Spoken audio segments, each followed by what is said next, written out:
How's it going, everyone? Welcome back to the Gear Vault podcast.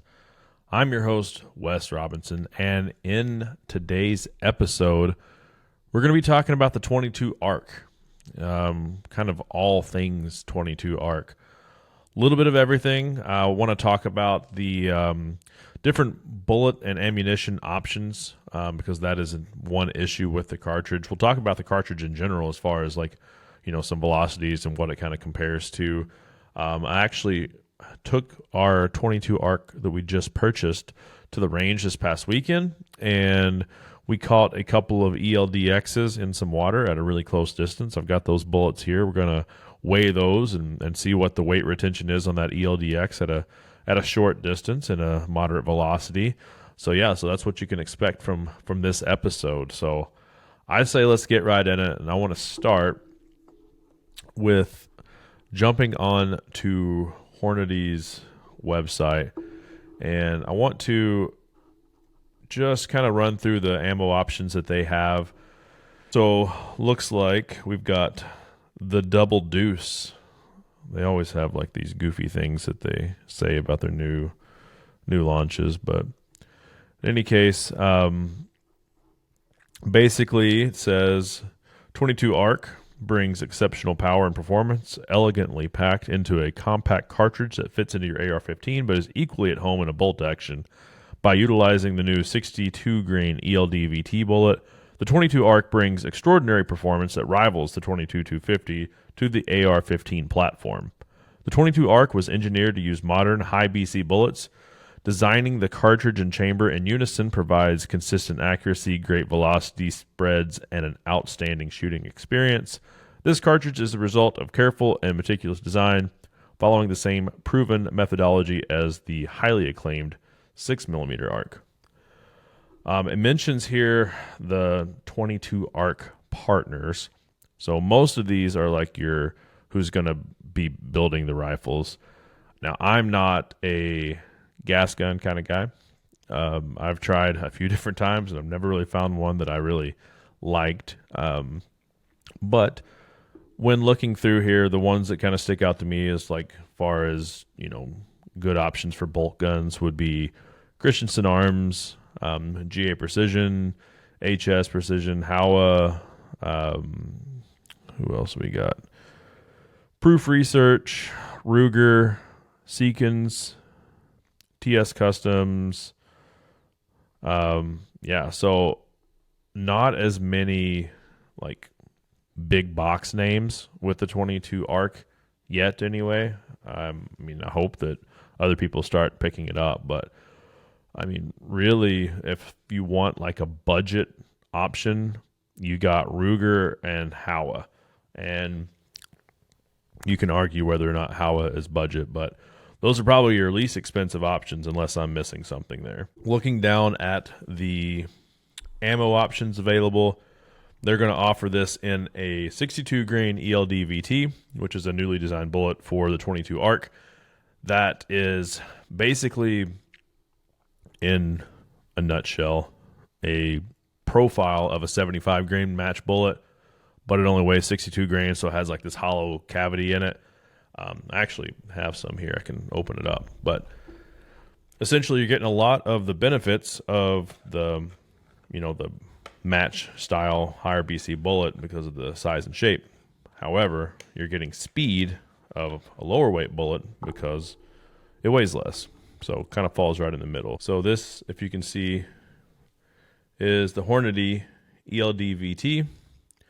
And honestly, it doesn't really look any different than the ELDX. I guess that would make sense because it's essentially the same size bullet, more or less.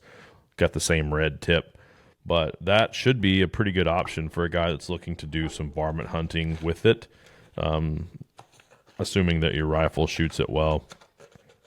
And also assuming that your rifle has a 24-inch barrel, they're saying that you're going to get 3,300 feet per second out of that round, which is honestly pretty impressive for the weight, to be honest. Now, moving on down the line, we've got the 88 grain ELD match, the 75 grain ELD match in the black line, and 80 grain ELDX, and then I don't know if this is new or not, but I think they recently added the CX to that, or at least semi-recently, which is their 70 grain monolithic bullet, which is super fun. The cool thing about this round is you get heavy bullets that you could arguably take a deer with in a light recoiling, small frame.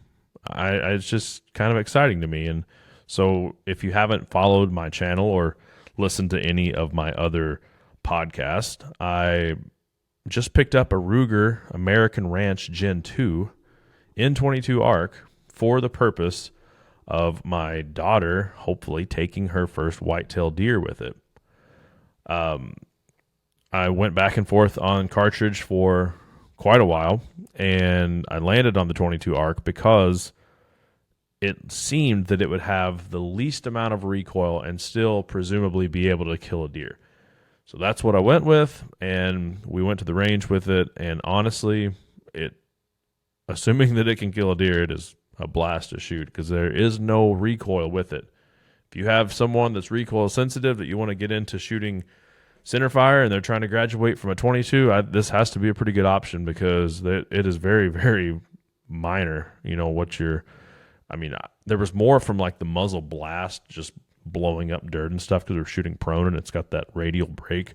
But as far as the actual recoil, my 7-year-old son, who's kind of scrawny guy, he shot it no problem. I think it's just a super, super good option if that's kind of what you're looking for. And so what I did was get this Ruger American Ranch Gen 2. Purposely got the Ranch because it's got the 16-inch barrel, and I wanted to add a suppressor to tame the noise. We've already got the recoil tamed just because of the cartridge, but I wanted to tame that noise a bit, and I think this is going to be a great platform to do that with. Put the VX3 4.5 to 14 by 40 on there, just standard duplex reticle, so that scope super lightweight.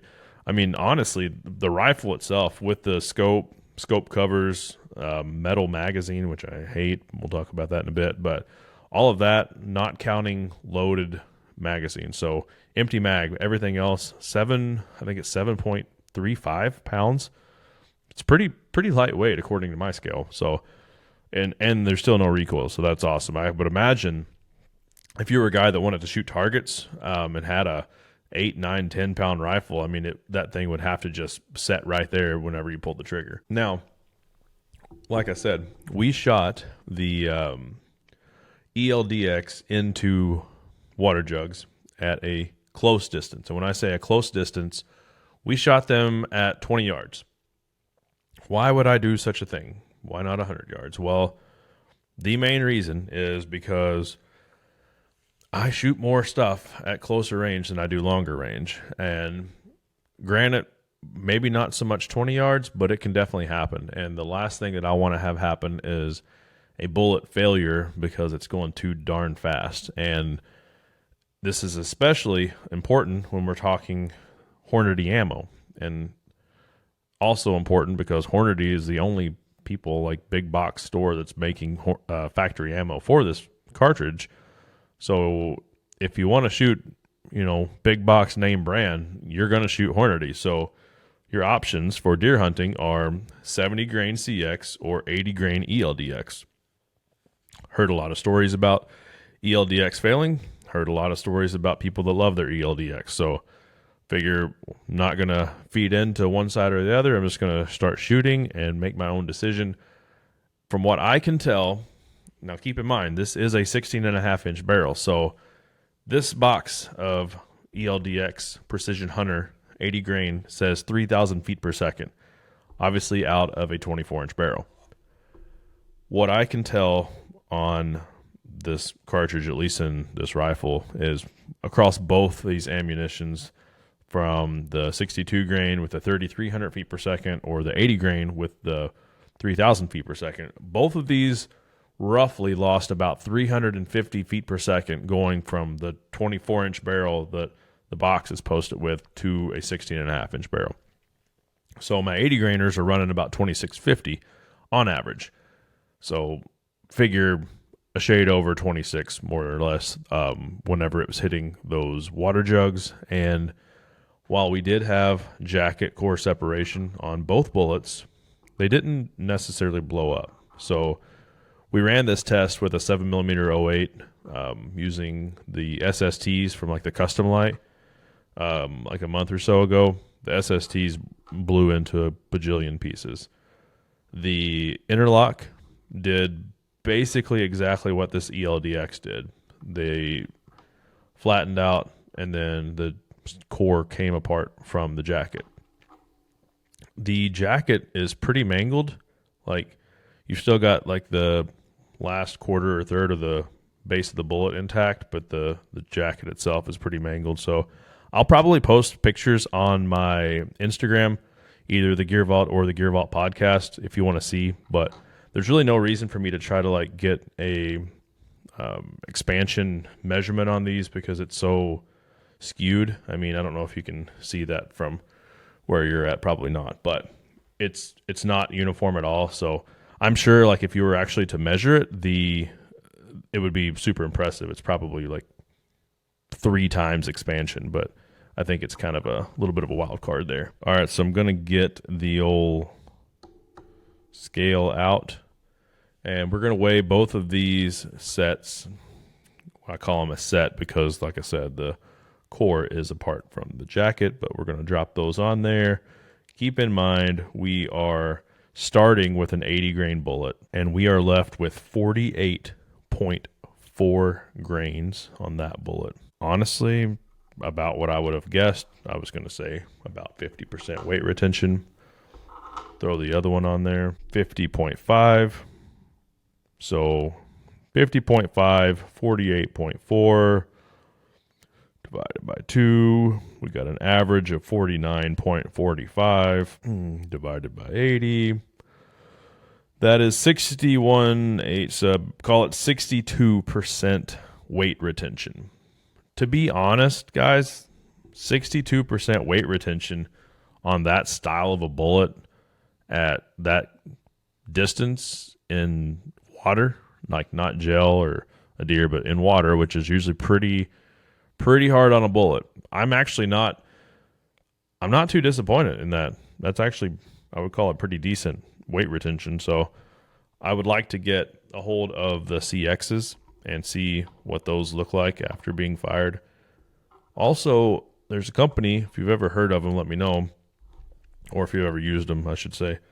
Copper Creek has a bunch of different loadings for 22 ARC, and they're loading like AccuBond, and they've got the TSX and the LRX, so kind of interested to get my hands on some of their stuff and see how that stuff goes, because in my opinion, the LRX would be a super good option for whitetail, that 77 grain LRX, because in theory, you're going to be left with probably 76 grains. So compared to the 80 grain Eld-vt, I mean, that's going to be quite a bit more than the 50 grains that we were left with, which again, I'm not saying 50 is bad. I'm just saying 80 would be better. TSX would probably be great as well. The only thing with the TSX is with that 16.5-inch barrel, probably going to fall below the threshold for good expansion relatively quickly, just due to lack of speed. So I think the LRX might be a better option for that. Real quick, let's talk about this rifle, though. I did a video, an actual just regular video on the YouTube channel, and talked about it, first impressions, a little bit of, range time and kind of my thoughts and everything with that. But for the sake of the podcast, and in case there's someone that's listening that doesn't follow along on the YouTube channel, might as well give you the quick and dirty on this American Gen 2 Ranch, 16.5-inch barrel, 22 ARC. So essentially, it's pretty. I mean, if you've seen an American Ranch, you've seen them all, right? They're short. It's got the detachable magazine that holds 10 rounds, which I don't like because, again, that's where I hold on to the rifle when I'm carrying it. And It's annoying to me whenever they hang down like that. It gets in my way. It looks ugly, and it makes a lot of noise because it's metal. Even the plastic ones make a lot of noise. They all just kind of rattle. So I did have a guy comment on my YouTube video saying that he had got some mags out of Florida, or I don't know. But in any case, he'd found supposedly a flush-fitting mag. So I'm going to definitely look into that because that would be sweet. I don't need 10 rounds if I'm going deer hunting, or at least I shouldn't. But basically, this rifle, it's got a good trigger. I mean, as far as Ruger Americans go, it's not a bad trigger. I don't like the blade, but action seems good. 70-degree bolt throw, I'm a fan of that. So you're not hitting your throw lever on your scopes. You get the Picatinny rail, that comes on it. The brake comes on it. You get the spiral fluted, Cerakoted barrel in action. It's just a good-looking gun that has a lot of decent features for the money, which, as far as money goes, it was $550 on sale at my local Shields right now, so that's pretty tough to beat. Literally, my only issue with the gun is the magazine. That's it. As far as accuracy, I don't really know. We took it out to the range this past weekend, like I said, and super freaking windy. Honestly, I don't live in the best place to do accuracy testing. I'm going to have to catch a super calm day to go actually see what this thing can do. But that particular day, no bueno for accuracy. Plus, we were only going to shoot at 25 yards because I was way more concerned with getting my daughter comfortable and getting her on paper. And turns out she can freaking shoot. I mean, at 25 yards, her 3 shots were touching. So I was super excited and super proud of her for that. I'm honestly pretty excited for this rifle going into deer season. My 7 backcountry is on its way to savage right now. So unless, I don't know, maybe there's a world where there's an issue with that thing and I end up having to go deer hunting with the 22 ARC myself, I guess that'll be the test of all tests, is do I trust it enough to actually use it myself. But I think it'd be fine. I've seen a lot of videos of guys using it on deer. It seems to kill them pretty good. And like I said, there's the dude that shot the moose with one, so that's kind of cool. Ashley's got a elk tag for North Dakota. Maybe instead of the 708, we should just use the 22 ARC. What do y'all think about that? Yeah, I didn't think so either. Man, I don't know if there's anything else I should mention about this ARC, because honestly, if you're the kind of person that is wanting the history and all of the real science behind it, this ain't the place for that. You're not going to get that here. Honestly, go to Hornady's podcast where they're talking about it. That's going to be your best information for that kind of stuff. But as far as this show, what you're going to get is my real opinion, not holding nothing back, my experiences with it. And so far, I would say everything's been super good. From what I've seen, it my ELDXs at 25 yards were basically the same hole. So, it would stand to reason that at 100 yards, it's going to be shooting pretty good. And those were the first few shots out of the rifle. I'm pretty pumped for that, honestly. The recoil, whenever you haven't shot a gun that has no recoil in a long time, it's such a darn treat to fire one that you just don't feel it go off. I can imagine that, if you could have a rifle that, had that 180 grain bullet at 3,000 feet per second with no recoil, wouldn't that be awesome? I mean, I guess you could if you had a 12-pound rifle and a suppressor and brake or whatever, you could make it happen, but it would be sweet to be able to spot your impacts and have a ton of firepower. But for now, this is kind of the way you got to go. And I think spotting your impacts is something that's probably really overlooked. Honestly, I mean, these cartridges they're coming out with that are so fast and powerful, I mean, they're all great, but if they don't fall right there, it does make life difficult. If they run anywhere and they're in some thick stuff and you don't see where they went, it can suck, especially if you don't get an exit, don't get a blood trail. Life can get tough quick. Just for my personal information and just so I can learn and figure this whole thing out, what has been your all's thoughts on the podcast so far? Is this something that you actually listen to? Or are you just trying to be supportive because, It's just kicking off and it's a brand new thing. Do you enjoy it? What do you want to hear? Like, I truly want to know, because, if no one is getting any benefit to it, it's like, is it really worth the time and headache and hassle of setting everything up and doing all this and doing all the things? I'm still going to have these conversations. I'm still going to talk to people about it, but it's going to be on a phone call or in a text message with my buddies. Like, I'm still going to do this because it's who I am, but I want to go that extra mile and set this up and actually get this out to everyone, as long as there's some people that are finding it helpful, finding it useful, enjoying it. I don't know if it's entertaining. I would say if anything, it's just more informative, which is super strange, because I feel like in my everyday life, I'm more of like I don't want to say an entertainer.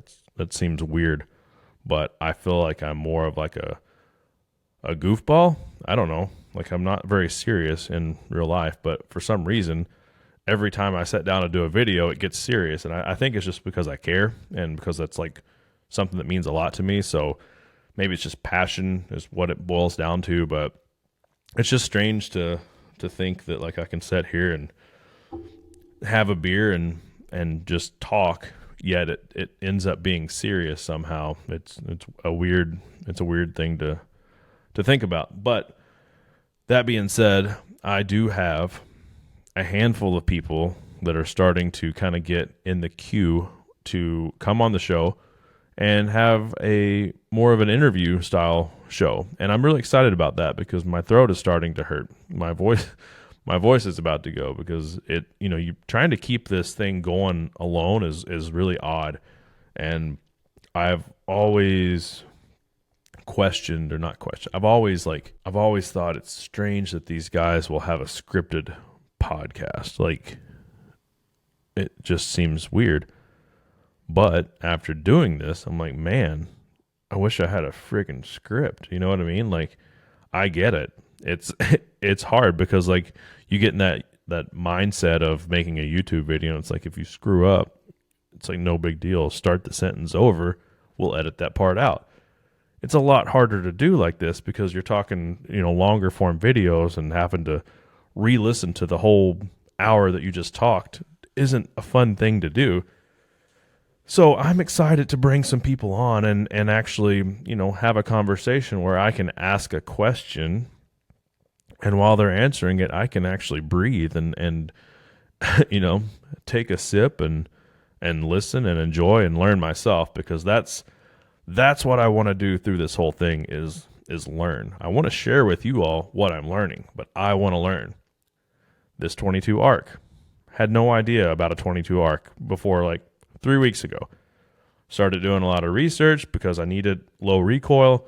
Lo and behold, now I have one. I'm learning about it, and I'm trying to share those experiences with you, because I'm sure there's a lot of people that are looking at a budget-friendly 22 arc.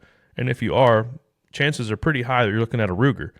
So I want to say, hey, if you're looking at a 16-inch Ruger, these are the velocities you can expect. Maybe you'll get this type of accuracy. These are the good things about it. These are the bad things. This is what I hated, what I loved.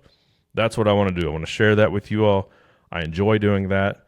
Just please let me know in the comment section if you enjoy it and if you're getting anything out of it. I would appreciate that. If you are listening on Apple Podcast or on Spotify, I would appreciate you giving me a 5-star rating. I guess if you hate it, give it a 4-star rating, but any less than that, and just, don't waste your time. Just keep driving. Also, if you're driving, don't be dicking around on your phone. I don't want to cause a wreck. All right, so next up for 22 arc, not today, obviously, but the next up for me is different ammunition. So I want to try to get a hold of some of the Hornady CX. I'd love to get some of the Copper Creek's AccuBond and LRX TSX. Would love to do like a head-to-head video of those different ammunitions, velocities, water test, maybe get a hold of some gel, something like that, because I do need to know what's going to be the most devastating bullet on deer-sized game. And honestly, I think you need to know that as well. We all know that all of these bullets are going to be just fine on varmints, coyotes, and smaller, no problem. And I think that being that this bullet is what it is and this cartridge does what it does, a lot of people are probably looking at just what I was looking at, a light recoiling deer cartridge that you can varmint hunt with, or a heavy for caliber varmint cartridge that you can also let your kid deer hunt with, something like that. And so I think knowing what the best option is for a big game bullet is super important. So that's what I want to find out through the next few weeks here leading up to deer season. If you're into that, let me know, follow along. Y'all, appreciate it if if you're watching this and you made it to the end, and if you're listening to it, appreciate all y'all. Till next time, y'all be safe.